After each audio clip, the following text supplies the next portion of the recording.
Alright, this is going to be a short little video. Getting ready to take off here pretty soon. But I wanted to share a little bit about the difference between Israel and the Gentiles, and why we're talking about two programs, and we're talking about the rapture, talking about resurrection, all this kind of stuff. So if you like this kind of thing, stick around. I know it's a little early for snow. I got my little Dachshund mug. That's what kind of a dog I have. Always loved the Dachshunds, always. My first dog was a Dachshund at 6 years old.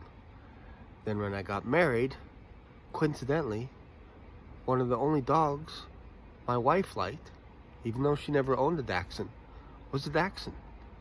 So all through our marriage, pretty much, had Dachshunds. Anyways, that's not what this video is about. The video is about basically two programs. You got Israel, and there's probably a better way to call it than two programs, but that's all I can think of this morning. You have one program, one style, if you will, of administration. Israel needs a sign for just about everything under the planet, under the sun, if you will, under the planet. It's early. How can you tell it's early? So they need a sign for everything. This is what Jesus grew up in, this type of generation. They would say, prove that you're the son. Even the devil tried to make Jesus prove that he was the Son of God. Did it in a weird way. He's like, if you worship me, I'll give you all my kingdoms and all this kind of stuff. Or if you try and commit suicide, your angels will pick you up, because that's a typical Son of God thing, so you should try it. Or turn this stone to bread, because I know you're hungry, and if you are the Son of God, then turn this bread into stone, or this stone into bread, to feed yourself. And a lot of the Jewish leaders are like, prove to us that you're the Son of God.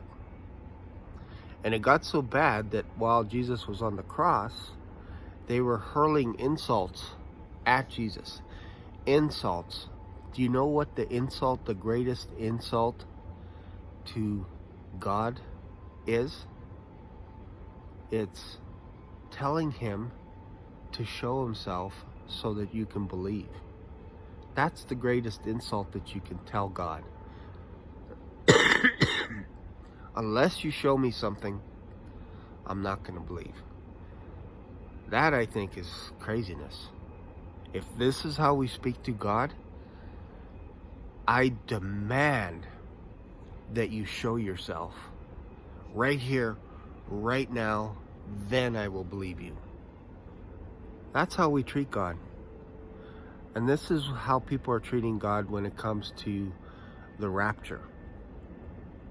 Pre-tribulation rapture. They're like, I need to see a sign in order for me to believe. And I'm telling you, you're not going to get a sign. A wicked and perverse generation demands a sign. Blessed are those that believe and don't see. Blessed are they that don't see and believe. Thomas said, unless I see his wounds in his hands, and unless I could thrust my hand in his side, I won't believe. Not just skim the surface of where he was speared, but I need to stick my hand all the way inside to make sure this is real.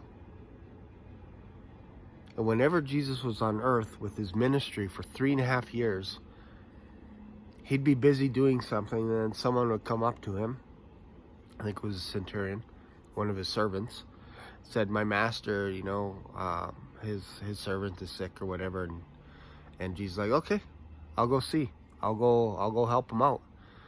And then on the way, the master said to him, don't come. I'm not even worthy to see you. You're not worthy to come in my house, or I'm not worthy to have you in my house. Just say the word, because I myself am in charge of people. I say this guy go, he goes. I say do this, do that. They do it. They just do it. And Jesus marveled at this guy, at his faith. He said, I haven't seen faith like this, no, not even in all Israel. And people are demanding signs, especially the leaders, the religious leaders, the ones that were teaching the people. They're like, you show me a sign. And Jesus said, I'm not going to show you a sign. In fact, the only sign that you're going to get is the sign of Jonas. Not the musician, Jonas. Not the Jonas brothers, but Jonas. It's in my King James Bible. Jonah. If you don't know what Jonas is. Jonah. 3 days in the belly of a whale. 3 days and 3 nights. I will be 3 days and 3 nights in the earth. And I will rise the third day. And still today there are Jews that are going, there's nowhere in the Bible that it says that the Messiah must die for 3 days and 3 nights. There's nowhere that it says that. Meanwhile, we all know scientifically, if you leave a body in the grave for 3 days, it's going to corrupt. David said, the Lord said to my Lord, something like this. I'm just quoting. Could be misquoting it. But basically, you will not let your Holy One see decay. That means within 3 days, he will rise again from the dead. Why? He's the quickening spirit. Jesus does only what he sees his Father do. That's the rule. He sees his Father do something. What did his Father do? Well, his Father raised people from the dead in the Old Testament. And Jesus on earth raised people from the dead. Why? Because God gave everything over to Jesus. Everything. Judgment, everything. And he didn't put a limit on it. There's no measurement to what Jesus could do when he was on earth. Do whatever he wanted. If he spit in the guy's eye, the guy's healed. If he put his fingers in his ears, healed. Walked on water. There's nothing Jesus could not do. If he wanted to raise everybody from the dead, he could do that. And he said that, John 3:16. If everybody believes in Jesus Christ, they won't die. It's pretty clear. They won't die. So yeah, people want to see signs and wonders and all this kind of stuff. They're going to get it. But it's going to be after the tribulation, when they see the Son of Man coming with his host, and they're going to cry. They're going to bawl like babies. I cry in like Rocky movies. I cry in Homeward Bound at the ending, when I see something good.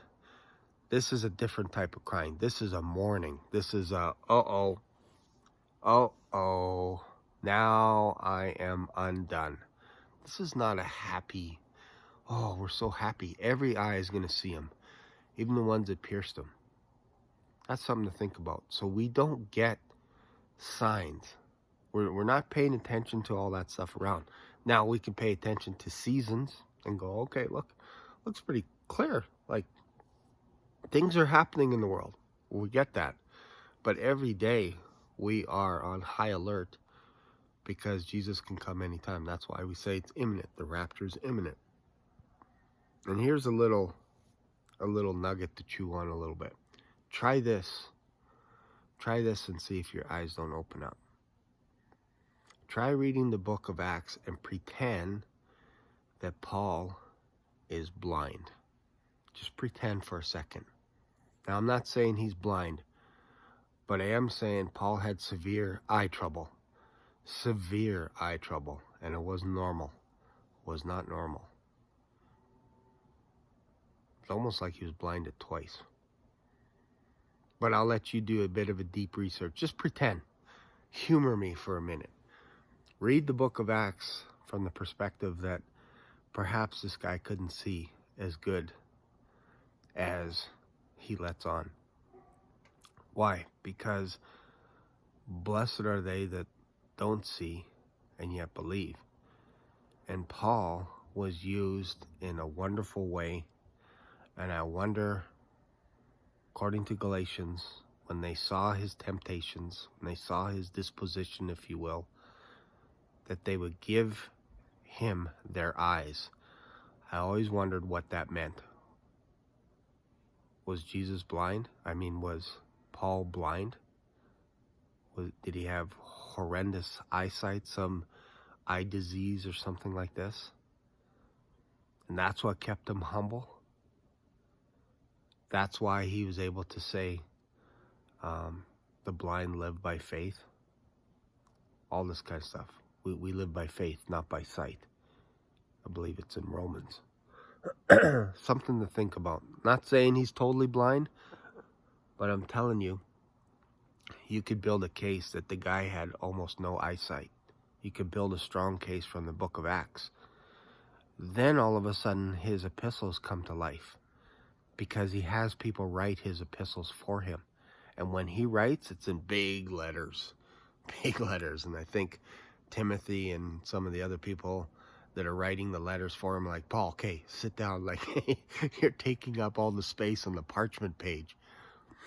We're gonna need 3 pages just for your introduction. So let us write this out for you. Sit down, you dictate it to us, and we'll just everything. Anyways, something to think about early in the morning. But this is why we believe. Christianity is about belief. It's about faith. Faith that Jesus is the resurrection. He is the resurrection. He is alive. We'll never see death. Think about that for a little bit. Chew on it. Digest it. Kick it around a little bit. Thanks for watching. Hope you got something out of this. Feel free to comment. And as always, don't forget to subscribe. See you later.